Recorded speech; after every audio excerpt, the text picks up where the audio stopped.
Necesario. Gracias, Ron sostuvo que la presidente. Asamblea Nacional Saludo no a los tiene la colegas capacidad de asambleístas y quitar al o pueblo colocar ecuatoriano que nos tributos y se sigue en refirió esta al noche tan 2% de los importante, bienes donde inmuebles. Una nueva debatimos intervención. el Se primer trata debate de la del ley asambleísta de Doris Solís. emergencia humanitaria.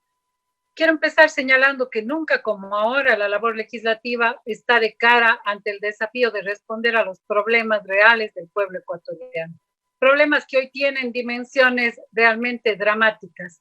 Y creo que en primer lugar debemos empezar esta sesión dimensionando estos problemas que muchas veces están reducidos a estadísticas de las muertes, pero que creo que tienen dimensiones humanas profundas.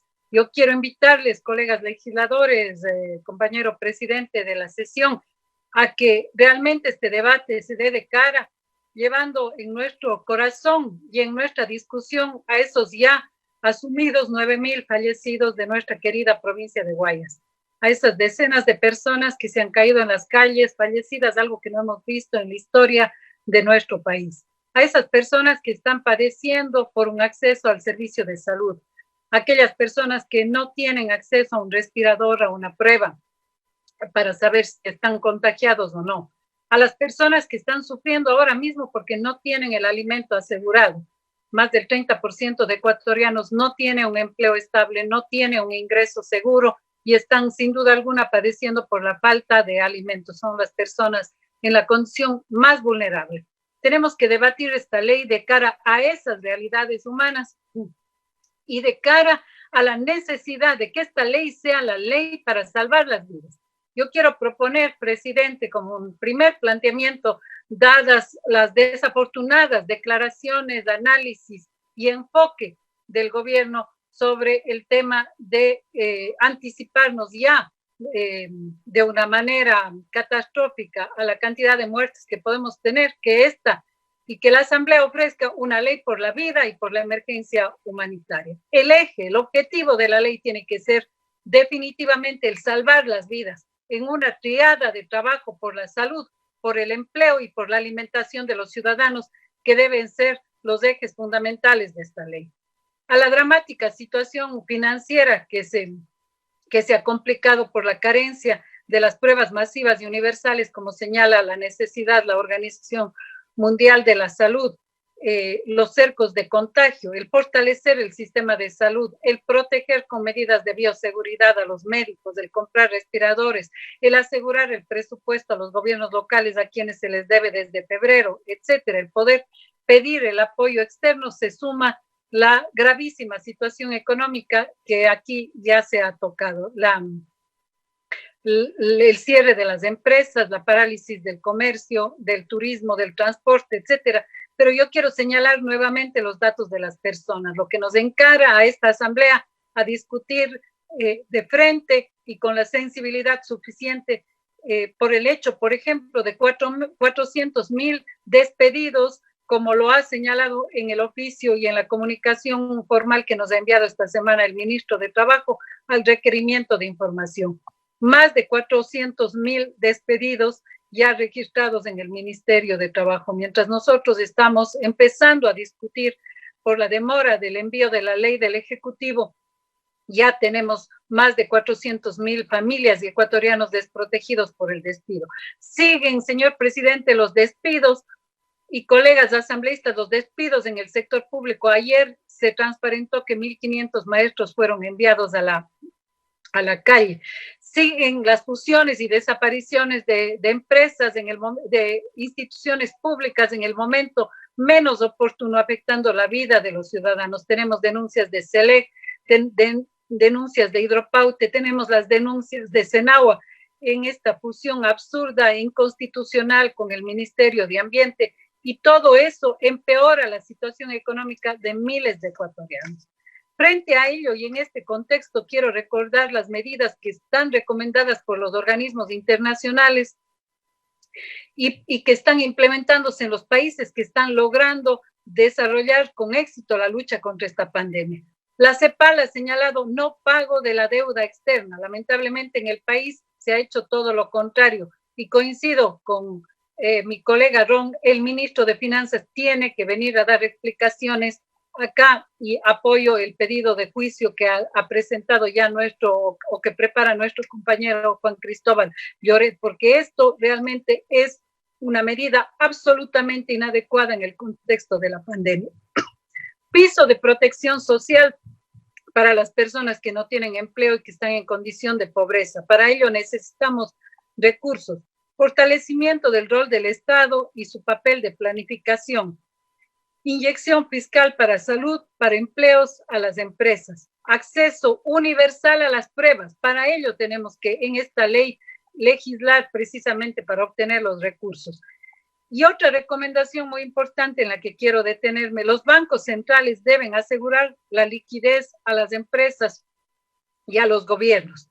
Esta es una propuesta que está en el planteamiento de ley de nuestro colega Pavel Muñoz, que hemos tratado de que pueda ser debatida y que lo vamos a poner en esta noche, porque es fundamental que la ley que ya aquí se ha señalado por parte del presidente de la comisión y por quien me antecedió en la palabra, va a poder dar no la cantidad que requiere el Ejecutivo en términos de liquidez. Precisamente por ello no puede ser una ley que no toque los aspectos estructurales y los aspectos integrales para garantizar esa liquidez tanto con mecanismos de crédito externo como con mecanismos de financiación interna.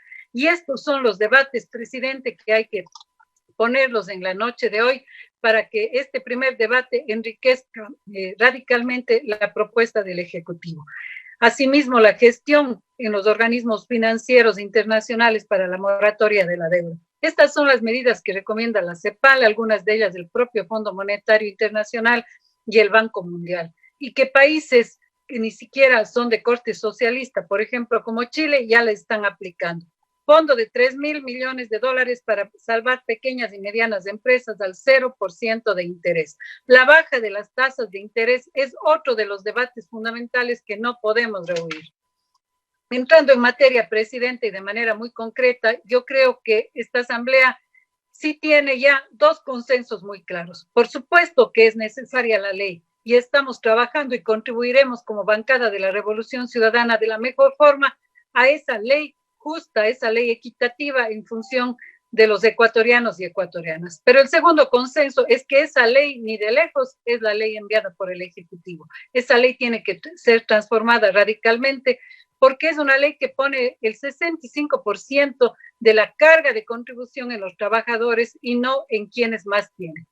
Como bancada de la Revolución Ciudadana, nosotros hemos planteado mecanismos concretos que pueden perfectamente poner el peso precisamente en aquellos sectores y en aquellos mecanismos que de mejor manera pueden contribuir a lo que requiere hoy el Estado, a lo que requiere hoy el propio Ejecutivo.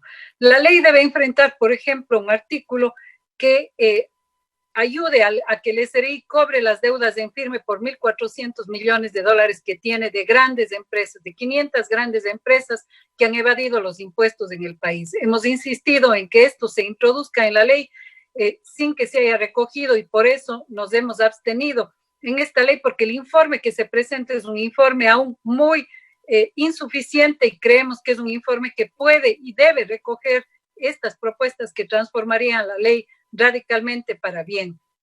También hemos señalado que la tabla no puede empezarse por un umbral de $700. Eso sería agravar a quienes menos tienen. La proporción, si se hace un análisis de los que menos tienen, es excesivamente alta y por eso nosotros creemos que esa tabla debe efectivamente revisarse. Pero hay otros mecanismos de contribución y de solidaridad que deben implementarse. ¿Cuál es la contribución de la banca en esta situación gravísima de emergencia en el país? Este es un debate que tiene que darse con absoluta transparencia y frontalidad. La banca, que obtuvo 600 millones de dólares de utilidad en el año anterior, debe contribuir de una manera mucho más decisiva en este momento. Y hemos planteado la baja de tasa de interés, los créditos productivos precisamente en condiciones blandas y favorables para los ciudadanos, la moratoria de los créditos que agobian a los ciudadanos. Y ahí hay un paquete de medidas muy importantes que también pueden ser mejoradas y fortalecidas. Me voy a referir ya a ello, pero no quiero dejar de señalar que es fundamental también en la ley dar herramientas a las instancias financieras para evitar la fuga de capitales en este momento en que requerimos, por el contrario, recuperar y traer capitales a la economía del país. Creo que puede perfeccionarse, debe perfeccionarse, pero no suprimirse aquel impuesto colocado a el patrimonio de las empresas en los paraísos fiscales. No es una medida patriótica sacar los recursos que se generan en el Ecuador a los paraísos fiscales. Y este es un mecanismo recomendado incluso por instancias de Naciones Unidas, precisamente para redistribución de la riqueza. Hay un capítulo importantísimo, ya lo he dicho, de alivio a los ciudadanos. Nosotros creemos que ahí se pueden pulir de mejor manera estos mecanismos. Por ejemplo, establecer 3 meses de gracia para el pago de servicios básicos, estudiar la rebaja de la tarifa eléctrica a una cantidad mayor del 10% que se ha colocado en la propuesta de la mayoría de la comisión, que podría incluso llegar al 20 o 30%, un mayor compromiso del IES, la institución de los afiliados para facilitar moratoria de créditos, reestructuración y poder retirar el fondo de cesantía para las familias que requieren liquidez. No ha sido hasta ahora acogido este planteamiento y yo creo que es fundamental llamar a las autoridades a que en este momento tomemos medidas extraordinarias frente a un contexto absolutamente extraordinario. No pueden repetirnos discursos tecnocráticos como que estuvieran en tiempos normales. Tenemos que hacer el mayor esfuerzo y en esa dirección creemos que varias de estos aspectos de alivio a las preocupaciones y a los créditos y pagos de los ciudadanos deben realizarse. Un tercer capítulo muy importante es la protección de los derechos laborales. Insistiré en la comisión, colegas de la comisión y colegas asambleístas, en el cese de despidos en el sector público, el cese de fusiones arbitrarias e inconstitucionales de las instituciones para seguir achicando el Estado en momentos en que tenemos que proteger los derechos humanos de las familias, así como el conjunto de derechos laborales. Nosotros hemos reivindicado dentro de ello a los posgradistas de los servicios de salud para que puedan tener un contrato ocasional y tener una paga al encontrarse en primera línea de atención en la pandemia. Es decir, presidente, y con esto cierro, esta ley tiene que transformarse en una ley mucho más radical para salvar la vida y para establecer apoyo humanitario. Lo que hoy tenemos en esta ley, pese a las inclusiones importantes, pese a un procesamiento democrático que se ha dado en la comisión, es todavía francamente insuficiente. No queremos todavía tocar los temas estructurales y fundamentales, y esa es la invitación que yo hago en esta noche para que con la riqueza del debate que tendremos ahora en esta primera instancia de debate, realmente podamos ofrecerle al país una ley para salvar las vidas, una ley efectivamente eficaz y que le dé al Ejecutivo, que le dé al Estado y sobre todo a los ciudadanos las mejores herramientas para derrotar la pandemia. Muchas gracias.